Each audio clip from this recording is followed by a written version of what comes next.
तो जीतेगा बोलने से पूरा चारों ओर आपका आवाज जाना चाहिए। जीतेगा कि नहीं जीतेगा?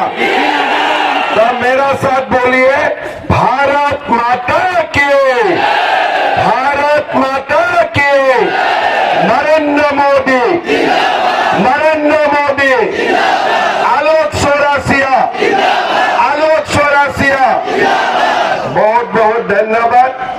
सभा में हमारे बीच में विराजमान हमारे वरिष्ठ नेता श्याम नारायण दुबे जी, अमलेश दुबे जी, भीषम चौरसिया जी, अखिलेश तिवारी जी, रघुराज पांडे जी, रामलाल चौरसिया जी, सतीश कुमार जी, बबलू गुप्ता जी, शैलेंद्र कुमार सालू जी, विकास चौरसिया जी, वीरेंद्र गुप्ता जी, शशि भूषण पांडे जी, सिकंदर चौधरी जी, प्रेमलाल चौधरी जी, देवेंद्र तिवारी जी, बाबन तिवारी जी, मुरी पांडे जी, धीरेन्द्र दुबे जी, भीमसेन जी, कवि शर्मा जी, शंभू पासवान जी, माता पिता भाई और बहनों, सबसे पहले मैं आप लोगों को यही बताना चाहूंगा कि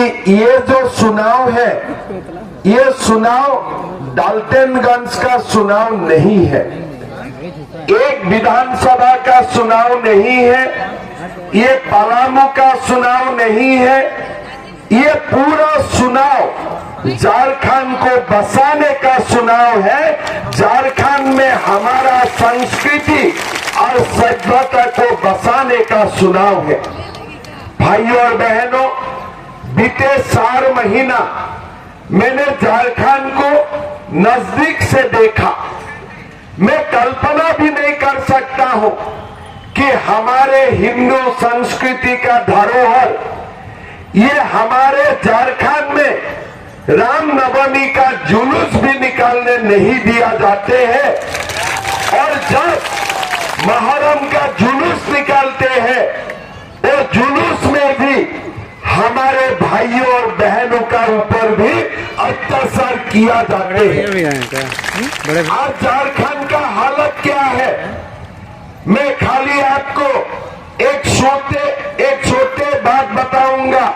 आप लोग सारे बात आप लोगों का समक्ष आ जाएगा। हमारे झारखंड का जो संथाल परगना है, वहां में 1951 में हमारे कुल आबादी थे 23,22,292। इस आबादी का 90% हिंदू थे, 20,98,000 लगभग 21 लाख हिंदू थे, और खाली 9% मुसलमान थे। लेकिन 2011 तक ये सब कुछ बदल गया। हिंदू का आबादी घाट के 67% हुए, 90 से घाट के 67% हुए, आदिवासी का परसेंटेज 44 से घाट के 28% हुए, और मुसलमान भाइयों का संख्या बढ़ के 37% हुए, 9% से जाके 37% हुए। झारखंड हाईकोर्ट में सरकार को पूछे कि यही जो 51 सन में जो मुसलमान था, उनका बाल बच्चा क्या इतना हो सकता है? क्या यहाँ घुसपैठी आना शुरू हो चुका है?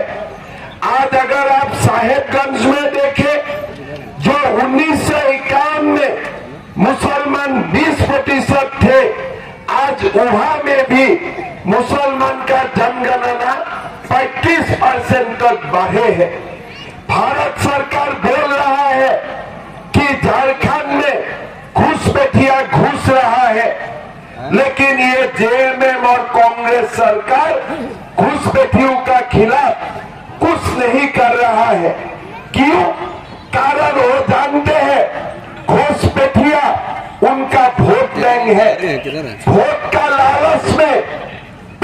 लालच में क्षमता की लालच में ये आज हमारे झारखंड को घुसपैठियों का आगे घुसपैठियों के लिए बिक रहा है। घुसपैठियों का सामने पूरा झारखंड को सरेंडर करके रख दिया है ये लोग। भाइयों और बहनों, अगर 10 साल और जाए में भी होने जा रहा है, वही हजारीबाग में भी होगा, पूरा हमारे झारखंड को खा जाएगा। ये चुनाव है, यहां से भगाने का काम करूंगा, ये हमारा वादा है। भाइयों और बहनों, आज समझ सकता है कि आज ये जो सरकार है, ये सरकार के लिए रामनवमी ये इम्पोर्टेंट नहीं है। ये सरकार के लिए दुर्गा पूजा इम्पोर्टेंट नहीं है।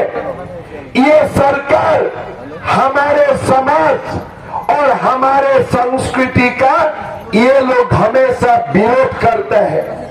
राहुल गांधी आते हैं, हिंदू समाज को बांटने का काम करते हैं। हमारे हिंदू समाज को ये लोग बांटना चाहते हैं। आप लोग हमेशा मान के चलिए, ये जो घुस कांग्रेस को देगा, ये लोग क्या चाहते हैं? हमारा वोट बांटे, हम आपस में बच जाए और घुसपैठिया जीत जाए। इसीलिए मोदी जी बोलते हैं, अगर हमारा समाज एक रहे तो हमें भी सेफ रहेगा, हम लोग भी सेफ रहे। जेपीएससी का अध्यक्ष भी हम नियुक्त करवाऊंगा और जेपीएससी का रिजल्ट भी हम देने का काम करूंगा। भाई और बहनों, ये लोग मैया सम्मान का बात करते हैं, लेकिन मैं आप लोगों को पूछना चाहता हूं, बुजुर्ग का पेंशन 5 महीना से घर में आ रहा है क्या? सच बात बताइए, बुजुर्ग पेंशन मिल रहा है क्या? 5-6 महीना से बुजुर्ग का पेंशन आ रहा है क्या? ये लोग क्या कर रहा है?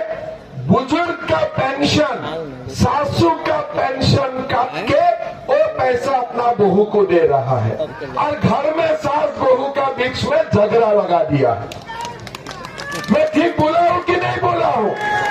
जो सासू ससुर का नाम में 1000 रुपया आने थे, वो 1000 रुपया बंद कर दिया और वही 1000 रुपया बहू और बेटी को दे रहा है। घर में झगड़ा लगा के बैठा हुआ है।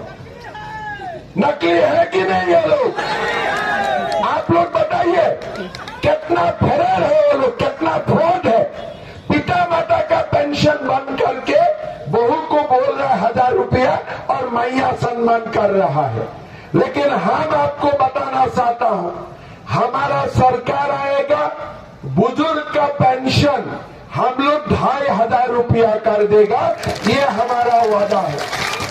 और 2500 रुपया बुजुर्ग का पेंशन होगा और साथ में हमारे बहू बेटियों को भी गोगो दीदी सम्मान में 2100 रुपया प्रति मास हम बैंक में देने का काम करूंगा। हम भी बोल सकते थे कि गोगो दीदी दूंगा, लेकिन मेरा मालूम है ये गोगो दीदी का नाम में मेरा बुजुर्ग का पेंशन नहीं कम होना चाहिए। इसीलिए हमने बोला कि सासू का अकाउंट में भी 2500 रुपया जाएगा और बहू का अकाउंट में भी 2100 रुपया जाएगा। घर में सासू बहू का झगड़ा वगैरह नहीं होगा। ठीक बोला हूं ना? एक बात बताइए तो, सहारा में किसका किसका पैसा फंसा हुआ है? बाप रे, सबका पैसा फंसा हुआ है। आपका कितना फंसा हुआ है? 13,500 आपका, 2,000 आपका, 2.5 लाख। बाप रे, ये 6 लाख, पीछे एक 6 लाख बैठा हुआ है। हमने जो मैं 4 महीना पहले मैं जब झारखंड में आए, मेरा मालूम नहीं था ये सहारा का कहानी। मुझको एक ड्राइवर ने, मेरा जो गाड़ी चलाता है ड्राइवर ने बोला कि सर मेरा 10 लाख रुपया सहारा में फंसा हुआ है। कैसे? बोला हमने पैसा जमा कर दिया, बेटी का शादी के लिए जो पैसा रखा था वो जमा कर दिया, और अभी कंपनी बंद हो गया, हमारा पैसा बंद हो गया। हमने प्रधानमंत्री जी को जाके बोला, गृह मंत्री जी को जाके बोला कि झारखंड में हमें गरीबों का साथ देना चाहिए, मध्यम वर्ग को हमें साथ देना चाहिए। अभी गृह मंत्री जी ने राशि में उन्होंने घोषणा किया, हमारा मैनिफेस्टो में भी हमने लिखा कि हम जो भी झारखंड का गरीब मध्यम वर्ग की फैमिली ने जो भी सहारा में रुपया जमा किया था, हम लोग पाई पाई उनको लौटा देने का काम करूंगा, ये हमारा वादा है। भाई और बहनों, आपको सहारा का पैसा वहां पास करना हमारा जिम्मेदारी होते है। आज जेएमएम सरकार कुछ नहीं किया, कांग्रेस ने कुछ नहीं किया, लेकिन हम आपको सच्चे दिल से वादा करता हूं कि सहारा का पैसा पाई पाई पैसा आप लोगों को लौटाने का काम हम लोग करूंगा, ये भी हमारा वादा है। भाई और बहनों, हमारा सरकार आएगा, हमारा पूरा माताओं को हमने ये निर्णय किया हो कि गैस का जो सिलेंडर है हम 500 रुपया में देने का काम करूंगा, और साल में 2 गैस सिलेंडर हम मुफ्त में देने का भी काम करूंगा, ये भी हमारा वादा है। भाई और बहनों, 21 लाख प्रधानमंत्री आवास योजना हम लोग बनाऊंगा, और साथ में ये भी हमारा वादा है कि हम बालू गरीबों के लिए, मध्यम वर्ग के लिए मकान बनाने के लिए बालू हम फ्री में देने का काम करूंगा, ये भी हमारा वादा है। भाई और बहनों, आज झारखंड में जब भी सोरेन सरकार आए, हमें 5,000 रुपया नहीं दिया, 7,000 रुपया नहीं दिया। माताओं को सुलह का खर्च 2,000 रुपया देने का वादा किया था, कुछ नहीं किया था। गरीब महिलाओं को आधार कार्ड में 50,000 रुपया लोन देने का बात किया, वो भी नहीं किया। विधवा माताओं को पेंशन 2,500 रुपया करेगा, वो भी नहीं किया। सरकार बनने पर 72,000 रुपया देने का बात किया था, वो भी नहीं किया। सोने का सिक्का भी उन्होंने हमें नहीं दिया, सब आलमगीर आलम खा गया। और कल्पना जी क्या बोलते हैं, इतना वादा खिलाफी का बाद कल्पना जी बोलते हैं कि हेमंत सोरेन सबसे बढ़िया मुख्यमंत्री है। और हेमंत सोरेन क्या बोलते हैं, कल्पना सोरेन सबसे बढ़िया विधायिका है। हेमंत जी कल्पना जी का बारे में बोलते हैं, कल्पना जी हेमंत जी। ये जेएमएम का दलालों ने पूरा बालू का ऊपर कब्जा करके रखा है कि नहीं रखा है। आप अगर गरीब एक ठेला बालू ले जाएगा तो आपको थाना जाना पड़ेगा, लेकिन ये जेएमएम का दलाल बालू उत्तर प्रदेश तक लेके जाके बिक्री कर रहा है। पुलिस चुपचाप है, पुलिस किसी को कुछ नहीं कर रहा है। मैं ठीक बात बोला हूं कि नहीं बोला हूं? ये बालू आपका है कि नहीं है? ये बालू हेमंत सोरेन का है कि आप लोगों का है? ये बालू ये इसीलिए बीजेपी ये बताना चाहते हैं कि हमारा चुनाव का बाद झारखंड में बीजेपी का सरकार बनेगा और पालामू का बालू हम फ्री कर देगा, हम मुफ्त देने का काम करूंगा, ये हमारा वादा है। भाई और बहनों, संदीप चौरसिया का बालू आज हेमंत सोरेन क्या बोलते हैं, मिथिलेश ठाकुर क्या बोलते हैं कि हम मैया सम्मान कर रहा हूं। मैं आप लोगों को, महालोगों को पूछना चाहता हूं, अगर घर में मेरा बेटा बेटी को नौकरी नहीं मिलते हैं, रोजगार नहीं नहीं मिलते हैं, आप मैया का सम्मान होते हैं क्या? कोई माँ खुश रह सकता है क्या? आज झारखंड में रोजगार नहीं मिलते हैं, एग्जाम होते हैं, क्वेश्चन पेपर पहले ही लीक कर दिया जाते हैं, सीजीएल एग्जाम नहीं होते हैं, जेपीएससी का चेयरमैन का भी नियुक्ति नहीं होते हैं। भारतीय जनता पार्टी ने यह निर्णय किया है कि चुनाव का तुरंत बाद हम सीजीएल एग्जाम रद्द कर दूंगा और जो लोगों ने सीजीएल एग्जाम का नाम में घपला किया, ये लोगों को धक्का मार मार के जेल का अंदर करूंगा, धक्का मार मार के वो लोगों को जेल का अंदर करूंगा। ये हमारा वादा है। भाई और बहनों, झारखंड सरकार में 2,87,000 पोस्ट वैकेंट है। अगर जेएमएम चाहते थे, ये मिथिलेश ठाकुर चाहते थे, कम से कम 3 लाख माओं को सम्मान कर सकते थे। 3 लाख बेटाओं का नौकरी हो जाने से 3 लाख माता पिता का सम्मान होते थे कि नहीं होते थे? लेकिन ये लोगों ने नौकरी नहीं दिया। हम आप लोगों को वादा करता हूं, बीजेपी का सरकार आएगा, बिना खर्ची बिना पर्ची हम 3 लाख बेटा बेटियों को नौकरी देने का काम करूंगा। ये हमारा वादा है। भाई और बहनों, सरकार आएगा, जेपीएससी का अध्यक्ष भी हम नियुक्त करवाऊंगा और जेपीएससी का रिजल्ट भी हम देने का काम करूंगा। भाई और बहनों, ये लोग मैया सम्मान का बात करते हैं, लेकिन मैं आप लोगों को पूछना चाहता हूं, बुजुर्ग का पेंशन 5 महीना से घर में आ रहा है क्या? सच बात बताइए, बुजुर्ग पेंशन मिल रहा है क्या? 5-6 महीना से बुजुर्ग का पेंशन आ रहा है क्या? ये लोग क्या कर रहा है, बुजुर्ग का पेंशन, सासू का पेंशन काट के वो पैसा अपना बहू को दे रहा है और घर में सास बहू का बीच में झगड़ा लगा दिया है। मैं ठीक बोला हूं कि नहीं बोला हूं? जो सासू ससुर का नाम में 1000 रुपया आने थे, वो 1000 रुपया बंद कर दिया और वही 1000 रुपया बहू और बेटी को दे रहा है, घर में झगड़ा लगा के बैठा हुआ है। नकली है कि नहीं ये लोग?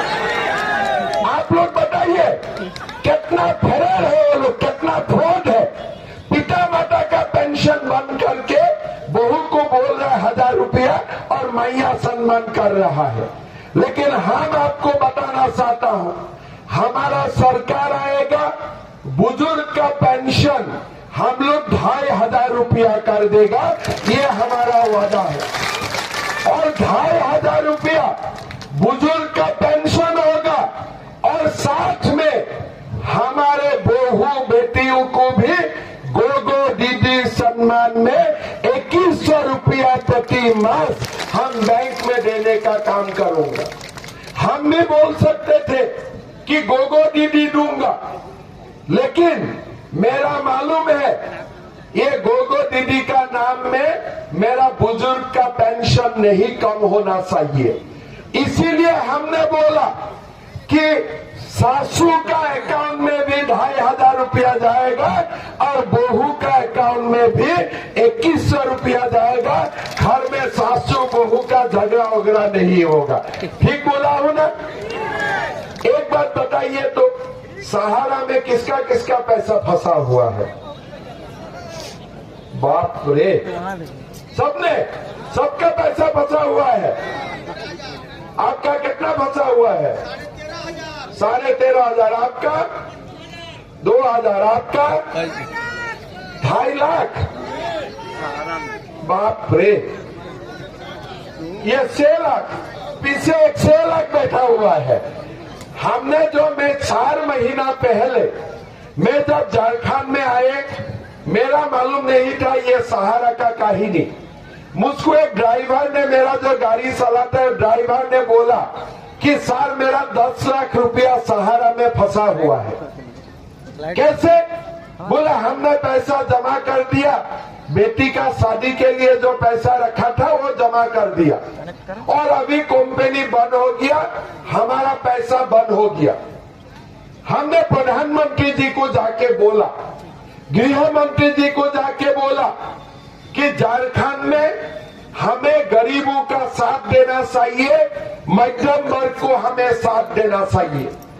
अभी गृह मंत्री जी ने रहना है और हमें सेफ रहना है। अगर हम लोग बात जाते हो ना, अगर हम लोग हिंदू समाज बात जाते हो, जैसा राहुल गांधी चाहते हैं, जैसे ये जेएमएम चाहते हैं, अगर हम लोग आपस में बात जाता हो तो हमारा समाज धीरे धीरे खत्म हो जाएगा। ये घुसपैठिया पूरा झारखंड को अपना कब्जा में ले लेगा, ये हमें समझना है। इसीलिए भाइयों और बहनों, ये चुनाव आलोक चौरसिया का चुनाव नहीं है, ये चुनाव बाबूलाल मरांडी का चुनाव नहीं है, ये चुनाव हमारा अस्मिता का चुनाव है, ये चुनाव झारखंड को बचाने का चुनाव है। इसीलिए भाइयों और बहनों, वोट बांटना नहीं है, एक जगह में वोट देना है और बीजेपी का सरकार झारखंड में हमें जरूर बनाना है। इसलिए हमें मिलके संघर्ष करना है। भाइयों और बहनों, ये सरकार ने हमें क्या दिया? आपको याद है जब पिछले चुनाव हुए थे, ये चुनाव में हेमंत सोरेन क्या बोले थे कि मैं अगर शिबू सोरेन का मैं बेटा हूं तो मैं शिबू सोरेन का कसम खा के बोलता हूं कि मैं 5 लाख युवाओं को नौकरी दूंगा। मैं आप लोगों को पूछना चाहूंगा, डाल्टनगंज में किसका किसका घर में नौकरी हुआ? थोड़ा हाथ उठाइए तो। किसी का घर में नौकरी हुआ? उन्होंने क्या बोले थे कि अगर नौकरी नहीं होगा, जब तक नौकरी नहीं मिलेगा तब तक ग्रेजुएट को 5,000 और पोस्ट ग्रेजुएट को 60,000 रुपया का भत्ता मिलेगा। किसको किसको भत्ता मिला? हाथ उठाइए। किसी को नहीं मिले तो आप बोलिए, क्या आप अपना पिताजी का नाम में झूठ का कसम खाएंगे? आप पिताजी का नाम में झूठ का कसम खाएगा? देखिए, आप लोग पिताजी का नाम में झूठा कसम नहीं खाएगा, लेकिन झारखंड का मुख्यमंत्री हेमंत सोरेन अपना पिताजी का नाम में भी झूठ का कसम खा सकता है। अगर एक व्यक्ति अपना पिता का नाम में झूठ का कसम खा सकते हैं तो उसका ऊपर हमें विश्वास करना चाहिए, हमें उनको दोबारा वोट देना चाहिए। जो व्यक्ति हमारे रामनवमी का जुलूस निकालने नहीं देता है, क्या हमें उनको वोट देना चाहिए? जो झारखंड में घुसपैठियों को निकालने नहीं चाहते हैं, क्या हमें उनको वोट देना चाहिए? भाइयों और बहनों, थोड़ा याद कीजिए, चुनाव का पहले हेमंत सोरेन क्या बोले थे कि हमारा बेटा बेटियों का शादी होगा तो उनको सोने का सिक्का मिलेगा, अगर सोने का सिक्का नहीं मिलेगा तो उनको 51,000 रुपया का सौगात मिलेगा। किसको किसको सोने का सिक्का मिला? हाथ उठाइए तो। किसी को नहीं मिला। वो बोले थे कि नहीं सोने का सिक्का दूंगा बोल के, बोले थे कि नहीं बोले थे? लेकिन आज सोने का सिक्का कहाँ गया? आप लोग जानते हैं सोने का सिक्का कहाँ गया? झारखंड का जितना सोने का सिक्का है सब आलमगीर आलम खा गया। पूरा आलमगीर आलम का घर में 25 करोड़ रुपया बरामद होते हैं और एक कांग्रेस का एमपी का घर में, धीरा साहू का घर में कितना रुपया बरामद होते हैं? 350 करोड़ रुपया। दो जो मेरा बेटा और बहू को सोने का सिक्का देना था ना, ये सारे सोने का सिक्का आलमगीर आलम अपना पेट में खा गया। पूरा झारखंड को लूट रहा है। कौन लूट रहा है? आलमगीर आलम लूट रहा है, इरफान अंसारी लूट रहा है। आज झारखंड में मैं गारुआ आया था, मुझको एक बेटा ने बोले कि दादा सोने का सिक्का तो ठीक है, लेकिन हेमंत सोरेन ने हमें बहुत सोने का सिक्का दिया। मैं बोला कितना, कैसे सोने का सिक्का दिया? बोला हमारा बालू का दाम सोने से भी ज्यादा कर दिया, इसीलिए सारा बालू सोना हो गया यहाँ में। ठीक बोला है कि नहीं बोला है? आपको बालू मिलते हैं? किसको मिलते हैं बालू? ये जेएमएम का दलालों ने पूरा बालू का ऊपर कब्जा करके रखा है कि नहीं रखा है? आप अगर गरीब एक थैला बालू ले जाएगा तो आपको थाना जाना पड़ेगा, लेकिन ये जेएमएम का दलाल बालू उत्तर प्रदेश तक लेके जाके बिक्री कर रहा है। पुलिस चुपचाप है, पुलिस किसी को कुछ नहीं कर रहा है। मैं ठीक बात बोला हूं कि नहीं बोला हूं? ये बालू आपका है कि नहीं है? ये बालू हेमंत सोरेन का है कि आप लोगों का है? ये बालू ये इसीलिए बीजेपी ये बताना चाहते हैं कि हमारा चुनाव का बाद झारखंड में बीजेपी का सरकार बनेगा और पालामू का बालू हम फ्री कर देगा, हम मुफ्त देने का काम करूंगा, ये हमारा वादा है।